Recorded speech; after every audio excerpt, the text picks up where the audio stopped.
আসসালামু আলাইকুম প্রিয় শিক্ষার্থীরা, আশা করি তোমরা সকলে আল্লাহর রহমতে ভালো আছো। আমিও তোমাদের দোয়ায় আল্লাহর রহমতে ভালো আছি। তোমাদের সকলকে ওরিয়েন্ট কোচিং সেন্টার পক্ষ হতে আমি সাইফুল স্যার শুভেচ্ছা জানাচ্ছি। শিক্ষার্থীরা, আজকে আমাদের আলোচনার বিষয়, তোমরা যারা 2024 সালে নতুন কারিকুলামে বিভিন্ন বিদ্যালয়ে অষ্টম শ্রেণীতে ভর্তি হয়েছ, তাদের অত্যন্ত গুরুত্বপূর্ণ একটি সাবজেক্ট হচ্ছে ইংরেজি। সেই ইংরেজি বা ইংলিশের যে প্রথম যে এক্সপিরিয়েন্সটি আছে সেটির নাম হচ্ছে বিউটি ইন পোয়েট্রি।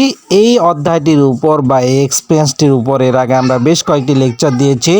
তোমরা যারা সেগুলো দেখোনি অবশ্যই দেখবে, তাহলে আজকের বোঝার সিকোয়েন্স ঠিক থাকবে বা আজকের আলোচনা বুঝতে তোমাদের আরও সুবিধা হবে। তো শিক্ষার্থীরা, আজকে মূলত আমরা এই এক্সপিরিয়েন্সটির 4 নং পৃষ্ঠাতে যে প্রশ্নগুলো আছে সেখান থেকে গত লেকচারে আমরা এ নং প্রশ্নটির আমরা উত্তর দিয়েছি। আজকে আমরা বি, সি এবং ডি এই তিনটির প্রশ্নের আমরা উত্তর আমরা কি করব, আলোচনা করব ইনশাল্লাহ। শিক্ষার্থীরা, এখানে তোমরা একটি গ্রামের বাইরের দৃশ্য দেখতে পাচ্ছ। সেখানে আমরা দেখতে পাচ্ছি ফসলের মাঠ, কৃষক সেখানে কাজ করছে, আশেপাশে গাছপালা আছে এবং একটি গ্রামের পাশে, এবং সেখানে তার গ্রামের পাশ দিয়ে একটি আঁকাবাঁকা নদী বয়ে গেছে। তো এখান থেকে আমরা দুটো টেক্সট আমরা আলোচনা করেছি এর আগের লেকচারগুলোতে, টেক্সট 1 এবং টেক্সট 2। একই গ্রামের দৃশ্য বা একই গ্রাম সম্পর্কে বর্ণনা করতে যে আমরা দেখলাম যে টেক্সট 1 এবং টেক্সট 2তে একটু ভিন্ন আঙ্গিকে সেখানে বর্ণনা করা হয়েছে। বিশেষ করে টেক্সট 2তে আরও ডিপলি, যাতে রিডার ভালো করে বুঝে সেভাবে বিভিন্ন রকমের ফ্রেজ ব্যবহার করে সেটাকে আরও মডিফাই করা হয়েছে, আরও বিশেষায়িত করা হয়েছে। তো তারই আলোকে বি, সি এবং ডি এ তিনটি প্রশ্ন আজকে আমরা আলোচনা করব। শিক্ষার্থীরা, বি নং প্রশ্নটি ছিল, do you think this changes make text 2 more interesting and meaningful than text 1? তুমি কি মনে করো যে এই পরিবর্তনগুলো, অর্থাৎ টেক্সট 1 থেকে টেক্সট 2তে যে পরিবর্তনগুলো হয়েছে সেগুলো খুবই মজাদার এবং খুবই অর্থপূর্ণ টেক্সট 1 থেকে? If you answer is yes or no, explain it with example. এখন হ্যাঁ অথবা না উত্তর হতে পারে। যদি হয় সেক্ষেত্রে সেটার তুমি কি করো, উদাহরণসহ ব্যাখ্যা দাও। Yes, I think these changes make text 2 more interesting and meaningful than text 1. হ্যাঁ, আমি মনে করি এই পরিবর্তনগুলো টেক্সট 2কে, অর্থাৎ পার্ট 2কে আরও বেশি মজাদার এবং খুবই অর্থপূর্ণ করেছে পার্ট 1 থেকে। These changes explain the beauty of nature of the village than text 1.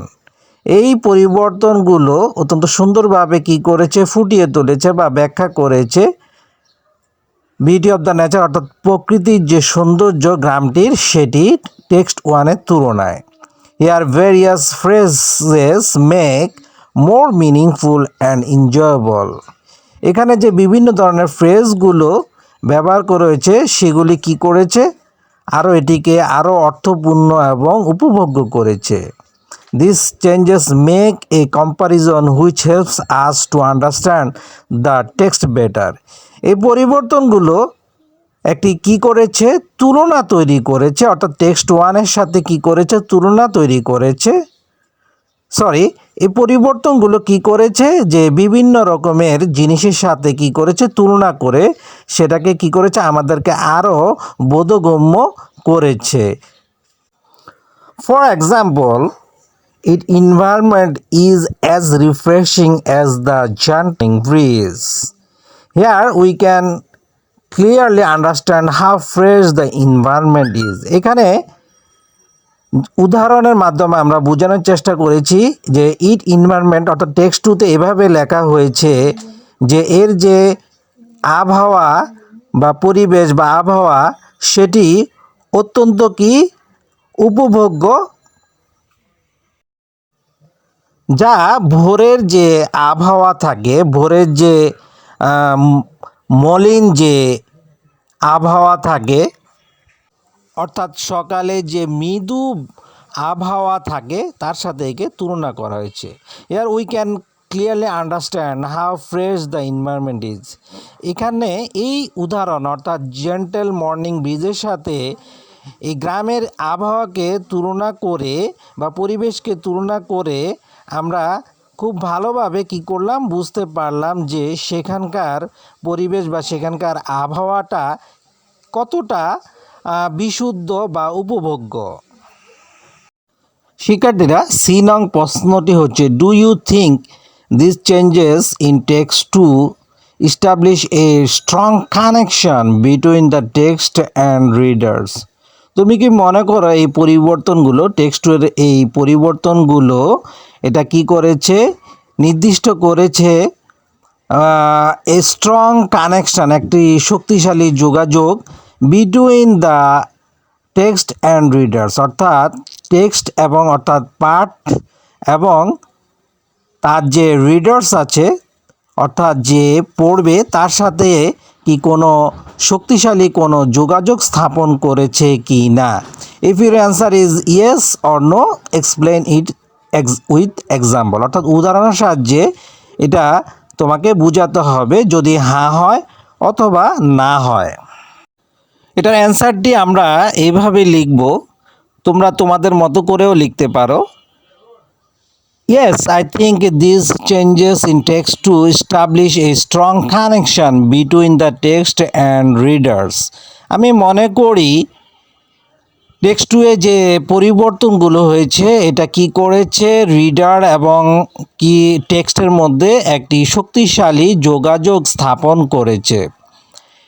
By these changes, reader can realize the beauty of nature of this village. এই পরিবর্তনের মাধ্যমে পাঠক কি করেছে, সে বুঝতে পেরেছে, খুবই সহজভাবে বুঝতে পেরেছে beauty of nature of this village, এই গ্রামের সৌন্দর্য সে বুঝতে পেরেছে। This changes help the readers to better understand. এই পরিবর্তন কি করেছে, রিডার বা পাঠককে কি করেছে, খুব ভালোভাবে বোঝার সুযোগ করে দিয়েছে।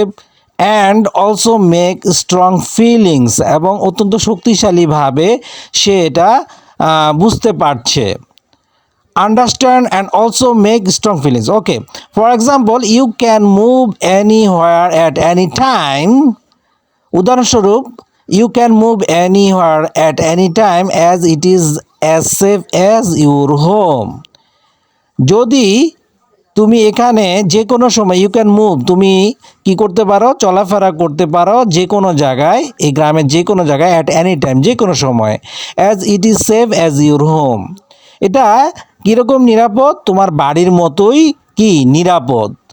এখানে বাড়ির সাথে, বাড়ির নিরাপত্তার সাথে এখানে এই গ্রামের নিরাপত্তা সেটা কি হয়েছে, তুলনা করা হয়েছে, কম্পেয়ার করা হয়েছে। হিয়ার ইন দিস স্টেটমেন্ট, এখানে এই বিবরণে দি রিডার্স অর্থাৎ পাঠক কি করেছে, can feel a strong connection, কি করতে পারবে, ফিল করে, অনুভব করে একটি শক্তিশালী, একটি শক্ত, একটি মজবুত যোগাযোগ between the safety of his own village and that of the text, অর্থাৎ তার যে